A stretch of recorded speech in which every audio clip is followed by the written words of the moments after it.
அகிலம் நியூஸ் நேயர்களுக்கு வணக்கம். இன்று இரவு நேர பிரதான செய்திகள். முதலில் தலைப்புச் செய்திகள். அரசு நியமனம் கோரி திருமலையில் வெடித்த போராட்டம். வீதியை விட்டு விலகி விபத்துக்குள்ளான பேருந்து. நாட்டில் நிலவும் கருப்பு பொறிமுறை அளிக்கப்படும் அனுர எச்சரிக்கை. லிட்டர் எரிவாயு விலை தொடர்பில் வெளியான அறிவிப்பு. இளைஞர் மீது நடந்த தாக்குதல், வெடித்த போராட்டம். வவுணதீவு துப்பாக்கிச்சூடு, ஒருவர் படுகாயம். கூறிய ஆயுதத்தால் தாக்கி பெண் கொலை. யாழ் கொழும்பு விமான சேவை குறித்து வெளியான தகவல். போலீஸ் அதிகாரியாக நடித்து துப்பாக்கி பிரயோகம் மேற்கொண்டவர் கைது. தொடர்வென விரிவான செய்திகள். திருகோணமலையில் கிழக்கு மாகாண வேலையில்லா பட்டதாரிகள் கவனஈர்ப்பு போராட்டம் ஒன்றை முன்னெடுத்துள்ளனர். குறித்த போராட்டமானது இன்றைய தினம் திருகோணமலையில் உள்ள கிழக்கு மாகாண ஆளுநர் அலுவலகத்துக்கு முன்னால் நடைபெற்றது. இதன்போது போட்டி பரீட்சை நியமனம் வழங்க கோரியும் கிழக்கு மாகாண பட்டதாரிகள் அரசு நியமனங்களில் புறக்கணிப்பதற்கு எதிர்ப்பு தெரிவித்தும் இந்த போராட்டம் முன்னெடுக்கப்பட்டுள்ளது. இதன்போது பேச்சுவார்த்தை போதும், தொழிலைத்தா, அரசு சேவையில் கிழக்கு மாகாணத்தை புறக்கணிப்பது ஏன், பரீட்சை வேண்டாம், தகுதிகான், இவ்வாறான அடிப்படையில் வேலை வழங்க போன்ற பல பதாகைகளை ஏந்தியவாறும் கவனஈர்ப்பில் ஈடுபட்டுள்ளனர். கொழும்பிலிருந்து மஸ்கெலியாவுக்கு சென்ற இலங்கை போக்குவரத்து சபை பேருந்து ஒன்று காலை 8:30 மணியளவில் விபத்துக்குள்ளாகியுள்ளதாக நோர்டன் ஃப்ரீச் போலீசார் தெரிவித்துள்ளனர். தெய்வாதீனமாக பயணிகள் தப்பித்துள்ளதாகவும் தெரிவிக்கப்படுகிறது. வட்டவளையிலிருந்து தியகல நோர்டன் ஃப்ரீச் வழியாக மஸ்கெலியாவுக்கு சென்ற பேருந்து திடீரென ஏற்பட்ட இயந்திர கோளாறினால் பேருந்து பஸ் கட்டுப்பாட்டை இழந்து வீதியின் இடதுபுறத்தில் உள்ள பள்ளத்தில் விழுந்துள்ளது. பஸ் செங்குத்தான சரிவில் விபத்துக்குள்ளாகியுள்ளது. விபத்து நடந்த நேரத்தில் பஸ்ஸில் சுமார் 20 பேர் பயணித்துள்ளதாக நோர்டன் ஃப்ரீச் போலீசார் தெரிவித்துள்ளனர். ஒரு சிலரால் வழிநடத்தப்படும் அந்த கருப்பு பொறிமுறையை அழிக்க நிச்சயமாக பாடுபடுவேன் என ஜனாதிபதி அனுரகுமார திசாநாயக்க எச்சரிக்கை ஒன்றை விடுத்துள்ளார்.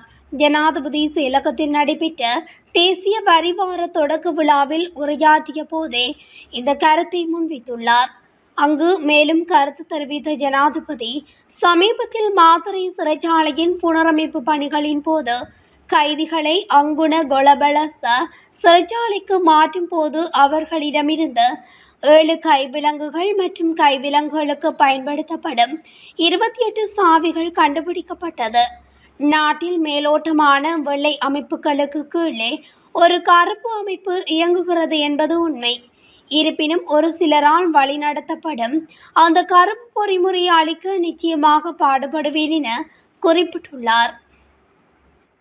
ஜூன் மாதத்திற்கான லிட்டர் சமையல் எரிவாயுவின் விலையில் திருத்தங்கள் மேற்கொள்ளப்பட மாட்டாது என தெரிவிக்கப்பட்டுள்ளது.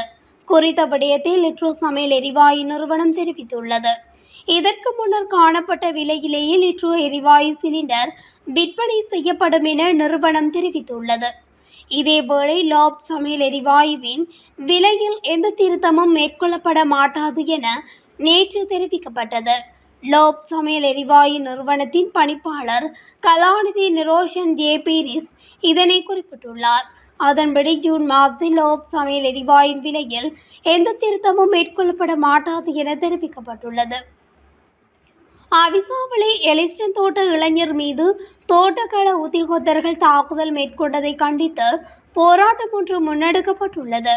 அண்மையில் அவிசாவளை எலிஸ்டன் தோட்ட இளைஞர்கள் மீது தோட்டக்கள உத்தியோகத்தர்களால் தாக்குதல் நடத்தப்பட்டது. இதையடுத்து தாக்குதலுக்குள்ளான இளைஞன் வைத்தியசாலையில் அனுமதிக்கப்பட்டிருந்தார். சம்பவம் நடைபெற்ற தினத்திலிருந்து கட்டம் கட்டமாக பிரச்சினைகள் தொடர்பில் ஆராயப்பட்டு உரிய அதிகாரிகளின் கவனத்துக்கு கொண்டு செல்லப்பட்டு சட்ட நடவடிக்கைகள் மேற்கொள்வதற்கான சகல ஏற்பாடுகளும் முன்னெடுக்கப்பட்டிருந்தது. மேலும் பெருந்தோட்ட மற்றும் சமூக உட்கட்டமைப்பு வசதிகள் பிரதியமைச்சர் சுந்தரலிங்கம் பிரதீப்பின் வேண்டுகோளுக்கிணங்க இந்த நடவடிக்கைகள் மேற்கொள்ளப்பட்டிருந்தது. இந்த நிலையில் இளைஞர் மீது மேற்கொண்ட தாக்குதலை கண்டித்து அவிசாவளை எலிஸ்டன் தோட்ட மக்களால் போராட்டம் ஒன்று முன்னெடுக்கப்பட்டது. மேலும் தோட்டக்கள உத்தியோகத்தர்கள் மீது தக்க நடவடிக்கை எடுக்க வேண்டும் என்றும் தாக்குதலுக்குள்ளான இளைஞரின் தாயார் கோரிக்கை விடுத்துள்ளார். மட்டக்களப்பு வவுணதீவு போலீஸ் பிரிவுக்குட்பட்ட கனங்குடாவில் இடம்பெற்ற துப்பாக்கிச் சூட்டில் ஒருவர் காயமடைந்துள்ளார்.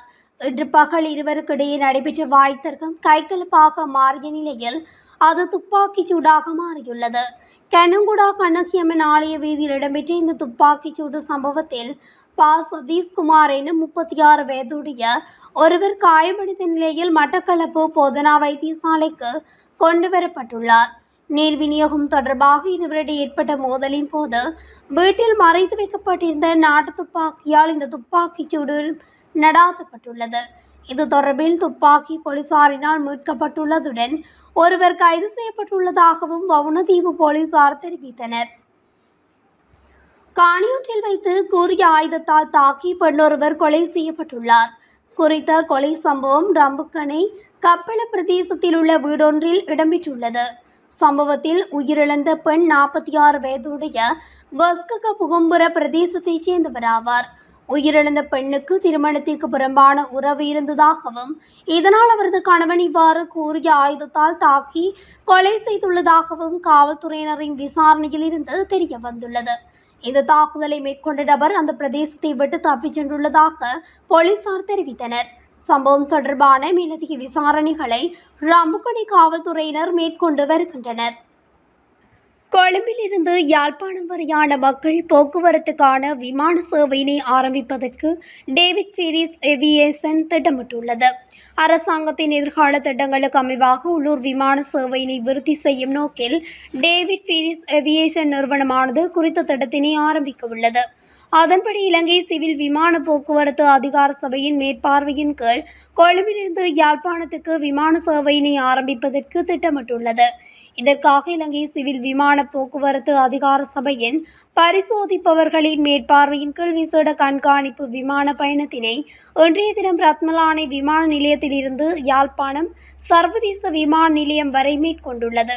குறித்த விமானமானது இன்று பிற்பகல் 1:05 மணியளவில் யாழ்ப்பாணம் பலாலி சர்வதேச விமான நிலையத்தை வந்தடைந்தமை குறிப்பிடத்தக்கது.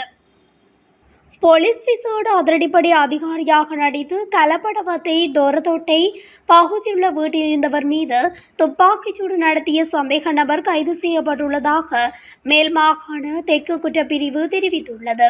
கேயந்துடுவையைச் சேர்ந்த 27 வயதுடையவரை இவ்வாறு விமான நிலையத்தில் வைத்து கைது செய்யப்பட்டுள்ளார்.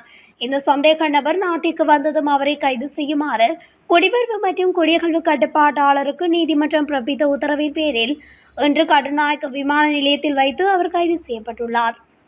இத்துடன் அகிலம் நியூஸின் இன்றைய பிரதான செய்திகள் நிறைவடைகின்றன. தொடர்ச்சியாக செய்திகளை அறிந்து கொள்ள அகிலம் நியூஸ் ஊடகத்துடன் இணைந்திருங்கள். நன்றி, வணக்கம். அகிலம், மாற்றத்திற்கான மக்கள் குரல். இந்த வீடியோ பிடிச்சிருந்தா லைக் பண்ணுங்க, கமெண்ட் பண்ணுங்க, ஷேர் பண்ணுங்க. மறக்காம கீழே இருக்க பெல் ஐகானை கிளிக் பண்ணுங்க.